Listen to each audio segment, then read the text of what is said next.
Welcome to the Freedom Founder Podcast. I'm your host, Zach Duggar. Now, I want you to think back to one of the most challenging situations you experienced, perhaps the worst you experienced in your work or business life. How did you handle that? Did it go well? What was the end result? And were you able to then tell that story to others in the future? Or did you hide it, kind of brush it under the rug? Now, my guest today, Matt Shoup, is someone who did take the story, not initially, and begin to learn to share that as part of his client sales process to be able to relate to individuals and help them understand that they have the ability to correct a very difficult situation. Now, Matt, thank you for joining me today. Zach, thanks for having me on. Really excited to be here to talk with you. Absolutely. Now, I appreciate the fact that you sent me the book, Painted Baby, that I was able to read through that and get an understanding of kind of what you went through in your own personal process of a business and learning how to utilize some of those challenging situations in your sales and your marketing and sharing with others. Yeah, thanks for taking the time to read it before. Yeah, it's been an interesting journey. That was one of the key turning point moments in our business where it really opened my eyes to another way to do things that we tested. Yeah. And it's just a human component that we really forget and miss in business when we're so focused on driving sales and closing deals and growing the business. And Absolutely. it was a step back to humanity and the basics of it. Absolutely. Now, before we get into that, I'd like to just get a little bit of a glimpse into your history so that our guests understand where you're coming from. Because another way that we could have started this conversation was, what do you do when you're 6 figures in debt, have $100 to your name, and you just got laid off from your job? Now, that also relates to your story. Now, we'll get into a little bit of those details, but I want to just get a little bit of the highlights so that we get an understanding of where you came from to get to where you are today.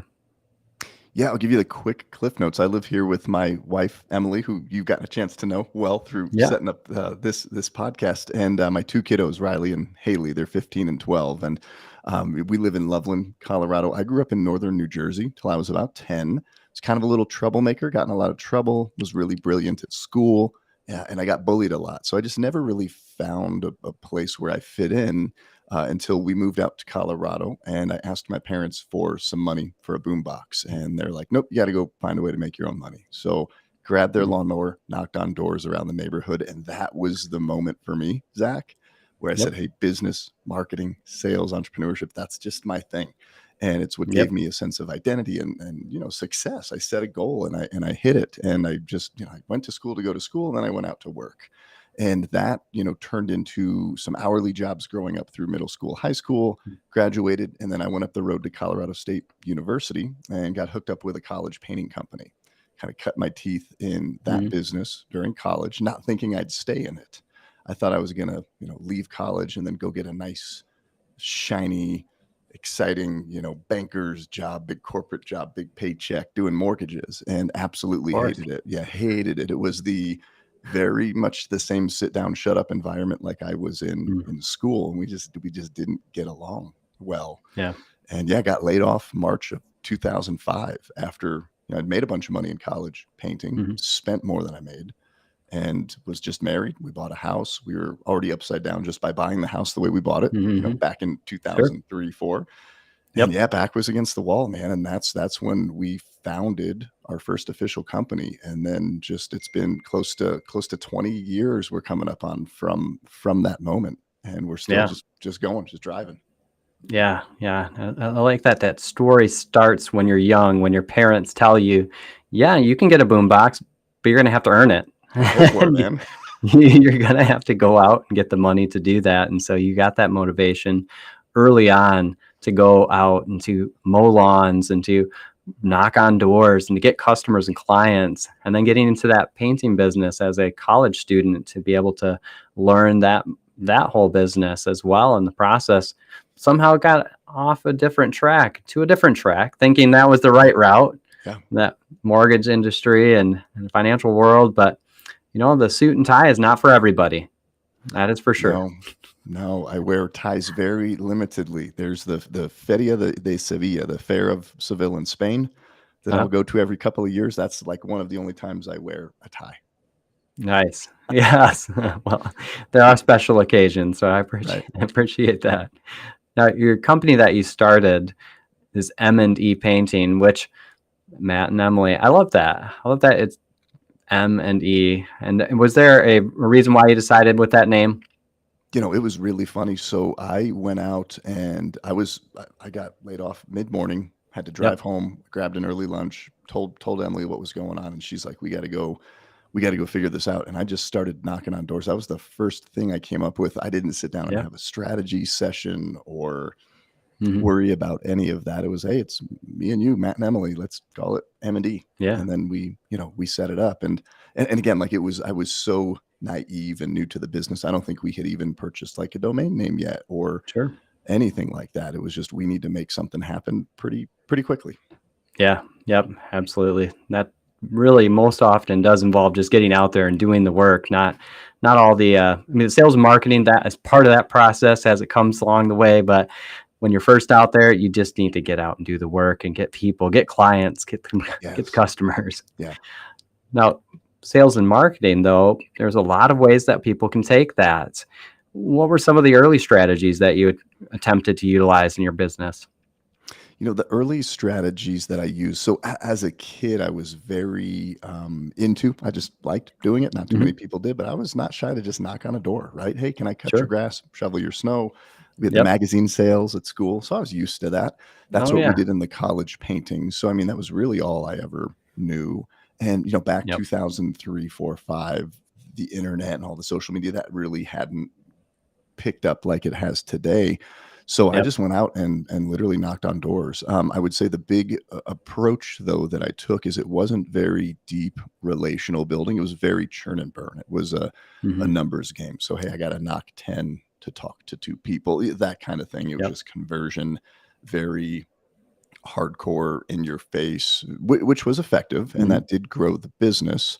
But as we Yeah. lead into talking about Painted Baby, there's just a piece I was missing along the Yeah. the whole way. Yeah. Yeah. Yep. And I gathered from the book and that conversation that you had with a gentleman that you had the glossy photos, you had the brochure, you had all that marketing stuff, but he wanted a little something more from you. So share a Yeah. little bit of that story and how you got to where you did share a difficult situation that occurred, the worst situation that Yeah, occurred. that was the worst up to that day. Mhm. So we founded the business in 2005, and by 2011, I mean, we had grown Yeah. to $1 million company in 3 years, multi-million in 5. Yeah. And things are going. I was very much that X's and O's, driver, Mhm. hardcore closing salesperson. I had hired a sales team, so at this point it's not just me selling, but I'm sitting in a sales engagement. It's literally the Mhm. biggest deal that I had ever been in front of. It was the biggest deal that I was about to close, and I'm like, oh, I've got Yeah. this down. We've painted for this guy before. I've got the shiny marketing brochure. I've got everything lined up to close the deal, right? So I Yep. get out there, and I can't remember how I asked for the business, but like, I'm going to do this close now. The either or, would you like to do this option or that option? Yep. And he wasn't having it. He pushed the contract across the table, and we kind of back and forth for a minute. And he goes, Matt, one thing you've never really shared with me that I'd really be interested to know is like, here's all the great stuff you've done. Right. And I mean, we had even put a picture of a project we did for him in the shiny marketing sales packet, the Yep. sales slick. He goes, tell me about a time you screwed up and what you did about it. And I had never been asked that before, like literally had never been approached with that question. So I kind of stopped dead in my tracks. I go, you want to know about a not good experience? He said, yep. So I shared about a time we painted the wrong color on a house, which isn't that big of a deal, honestly. Then I Hmm. shared about a time we painted the wrong house. We had the right color, but we literally showed up to the wrong house. But when I did that, he leaned in. He was engaged. He was hooked Hmm. by that drama of that. Like, what happened? I want to hear about that. Something's Right. on the line here. So I share that whole story. And he goes, I'm still not convinced. I just feel like you've got something better. And what had happened was 3 years before this sit down in 2011. We were painting a house. We painted a number of houses on one particular street after a big tornado and hailstorm that came through. And my painter, Raul's getting ready to spray a door, black semi-gloss paint. And he pulls the trigger of the spray gun, and there was a 1 in a million accident. Paint gun jams, and boom, it explodes. All paint all over him, the house, the landscape, everything in front, and then everything behind him. And who was behind him was Mama homeowner. So we were painting in a kind of a suburb neighborhood. Husband, wife, husband's working, mom's home, wife's home with kid, 9-month-old baby girl right there, just hit with paint. And we painted a baby on accident. That is not a good day at the office. And he was totally engaged back to this sales situation. He's leaning in. He wants to know what happened. And I explained how we triaged that, how we took care of that. And, he said, why did you wait so long to share that with me? And I'm like, because you just don't share that kind of stuff. We are, especially now, right? We live in a society where you got to paint a picture of perfection. And everything is A+, 5-star. That's how you present yourself. And it's just not reality. And it just misses the fundamental way that we connect as humans. Yeah. It's like, I want to know your plight and how you dealt with it. And you want to know mine. And I noticed and I saw and observed that in that engagement. So as we're going back and forth, like the win is that he ends up signing the contract. He says, you're the kind of guy I want to do business with. If that's a bad day and that's what you were faced with and that's how you handled it, you're my kind of guy. And I was initially shocked. I go, what just happened? But then I walked out of there, brought it back to the team. And then we slowly started experimenting, sharing that story in different ways, into our sales process. And it raised our close rate. It raised our ratios significantly. And we didn't change anything else. Absolutely. Now my interest is again piqued. I know what happened, but I know our guests don't always all know because they haven't read your book yet. Yeah. What did happen? How did you resolve that situation? I should probably share, right? So first off, baby's okay, right? No baby was harmed in the story or in the cover. The girl on the cover of the book is actually my daughter, Haley. And that's a fun story that we can get to. But what happened was I was about 20 minutes away doing a bank deposit in another city, and my phone keeps ringing. It's Raul. And he's calling and calling and calling. I said, man, stop calling. I'll call you back. And I finally buzzed him back after 10 minutes of like 10 different phone calls he made to me. And he's just, Mateo, come quick. The paint, the boom, the baby. And I'm hearing just pandemonium and chaos. And he goes, I paint the baby. So I rush over to the job site and I pull up to the house and there's just a big trail of black paint coming from the driveway, right? Because they had pulled everything. It was the backyard, out of the backyard, just paint everywhere, all over his brother, Raul. So Bloss is Raul's brother, sorry. So I follow the paint trail and Raul's just back there cleaning up paint. Mom's already in the house with the baby. So again, like when that happened, we said, hey, what is the severity of this? Who was affected? Because the stuff that we had to fix, that's replaceable, right? Baby's not replaceable. Mom's not replaceable. Right. So we made sure everybody was okay. And then we literally just started correcting everything. We took ultimate accountability. We explained that we understood the seriousness of the situation and that it was an accident. We just emotionally checked in on, mom and baby and made sure everybody was okay. And then we said, hey, here's what we're going to do. Here's how we're going to do it. It's going to be a little inconvenient for a while, a little messy as we get this cleaned up, but we did. And we just took those steps forward. So in the book, I share the process of, you have something like that happen.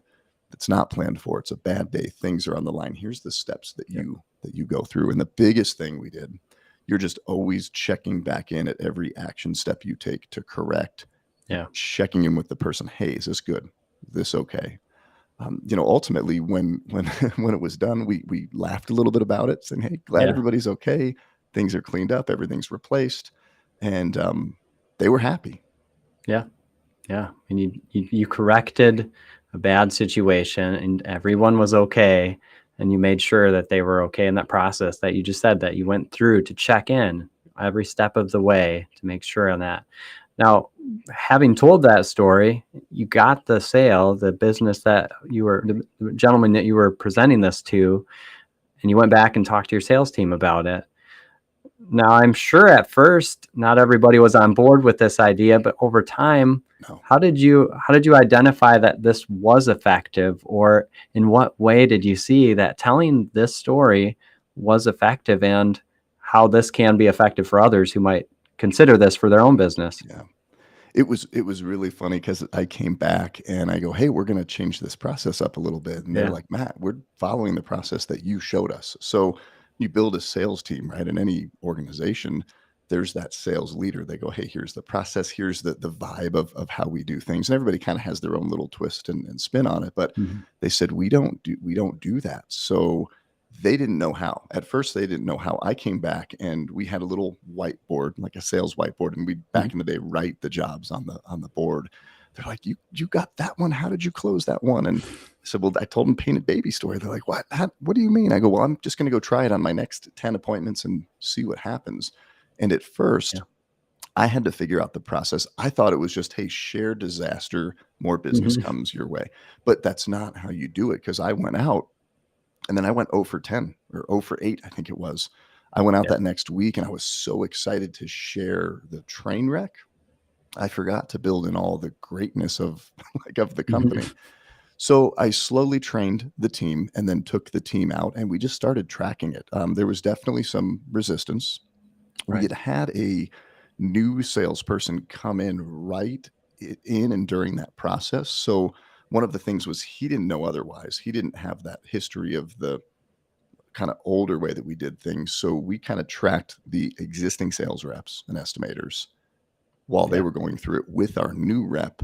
And that new rep took onto that pretty quick. Mhm.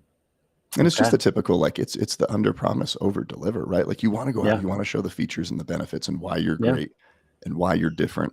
But there's just a point in that process before you ask for the business where you go, "Hey, can I share a really quick question? Like, here's Bob Jones's house over here. Looks great, A plus 5 star. We screwed up once really bad. We painted a baby. Can I share that with you?" And everybody leans in. They say, "Yes, we want to know." And it's like, we're not perfect. If this happens, you take them to that place. This is how Yeah. we would deal with it. If this happened on your job, and it just sets them at ease, and it Yep. it doesn't devalue your company or the positioning of it at all. Yeah. Because you'll notice most competition, they talk about their competition. They're so quick. Mhm. Think about this, right? Well, this company sucks because of this, and I heard this. It's like, well, they came out and said it first. Uh, So when you kind of knock yourself and then build yourself yeah. back up, it even sets you further away from the competition. Absolutely. It's definitely a way to differentiate yourself from others who are not likely taking that same approach. Unless, of No. course, they've read your book and now have adopted it as Yeah, well. no, and I do. I want other businesses to see Absolutely. this, because what it did, apart from business, is it just made me more real and Mhm. less posturing that place of perfection just in my life. Yeah. As I'm going into relationships and just everything else that I do. It's here's the real me. This is Yeah. this is what you get. I'm gonna have good days, gonna have bad days, Mhm. but I'm always gonna own where I'm at with things and drive Yeah. forward and make it right. Yeah, I really appreciated that changed perspective wasn't just in the area of business, but you saw changes in your life as well and relationships with others too. Yeah. Yeah. Now, with the book, it wasn't an immediate, oh, now that this is working, I'm going to go out and write this book and share it with others. Understanding that you kind of had that desire, but you didn't initially jump at it, or maybe the feedback you got prevented you from initially just putting yourself out there in a book format. Is that? Yeah, yeah, the authorship journey. So in 2011, I wrote "Become an Award-Winning Company." So Mhm. it's a business book that teaches business owners how to go out and win business awards step by step. Okay. The importance of it, the return that you get on it, how kind of just a missed niche Mhm. that is in business. It's really easy to plug into. I had no Yeah. idea what I was doing when I wrote a book. It was back in the print on demand days. I went and sat down, Sure. started writing, and all of a sudden you have a book. I go, "Oh, it's gonna sell itself." Nope, that's not how that works. So, there was that initial excitement to the buildup Mhm. of the release, and then that discouragement of, wait, like, this is hard, this is work, and Mhm. I didn't know what I was doing. So at that point, as I'm still building M&D and the Yep. other businesses that came after that, because we've got a couple of them today, Yeah. I was really digging into learning about like, how do you write a great book? What are the components of a great book? How do you identify your reader and their problem and how you solve it Yeah. uniquely? And then you've got to go out and like do what we're doing today, right? Yeah. Is share that I have that Yep. book and you should read it and it's great. So Absolutely. Yep. yeah, the Painted Baby released this year, so it was beginning of 2023, but I started writing it, thinking about writing it, and then starting to write it in 2015, 16. So we're Yeah. talking 6, 7 years that it took. Okay. Yeah. Yeah. Now, what was that catalyst that got you to the point of which you were able to then just finish the book, get it done? Yeah, from when I started up to 2021, man, I just cared too much. Being honest, I just cared Yeah. way too much about what people thought, the feedback about the first book, or oh, you want to write another book? You know, you've got successful business over here. Why do you want to step into this space? Just too many voices and Hmm. listening to too many voices that didn't Yeah. matter. But for me, speaking, writing, and putting myself out there to share my stories to make other people's stories better in Yeah. business life and leadership, that's really God's calling for my life. And Yeah. that's been made really clear to me. And when you step into that kind of space, you're going to get a lot of resistance when there's a bigger purpose for it, right? From me, there Yeah. is from a bigger kingdom perspective, but Yep. also just from a business perspective, right? If somebody's like, I don't believe in all that, fine. But to serve the business leadership community with a message like this is very important for me. And I Yep. didn't listen to that, say that voice and those people that were encouraging that, just because it's easy as humans, right? To listen to Yeah. just the crap that you shouldn't listen to. So chapter 9 in Painted Baby is a cool chapter because I openly talked about that. Here's the steps to filter feedback, because not a lot of it matters and you don't Mm. need to listen to that much of it, but we Yeah. do, right? Because like we're in this society where everybody's perfect and everything on social media, it's like, oh, look what I've got, look where, and nobody sees the work to get there. So you kind of start feeling bad that you're not there, and then you're going for something big, not realizing all the work in front of you, and somebody else who failed at it, who just wants to make you miserable, starts chirping in your ear. And it's just this cycle that we Yep. have to break away from in whatever it is that we're pursuing. Yeah, absolutely. Now, it's clear from reading the book that you have a message to communicate to people. So following that God-given purpose is something that's clear in the work that you're doing with that book. And also, and just to clarify for our listeners, are you now working with other business owners, individuals? Are you helping people in that process, speaking engagements, and kind of bringing this message out to others to help them in their work that they're doing?